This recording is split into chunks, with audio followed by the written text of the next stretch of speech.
So, bali, 50 pieces yung bumili. Ay, yung nabenta pala. Yung mabili. Tawag dito. 50 pieces yung bibilhin ng customer. So, ito yung ngayong, tingnan nyo ang laki. Ito yung ngayong araw. 13 pieces ngayong araw. Ubusan. So, bale, ang galing, oh. Laki. Ayan. Iniipon muna namin bago ibebenta. Kasi yun ang gusto ng may-ari. Kailangan maramihan. Hindi sila kumukuha ng konti lang. So, iniipon muna namin bago ibenta. So, dyan sa Pilipinas, may malawak ka lang na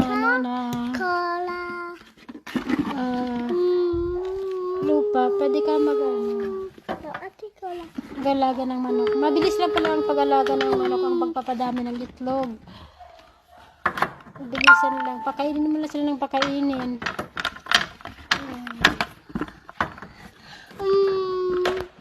So, ito na yung ibebenta namin. Dalawa. 50 pieces lahat. 25, 25.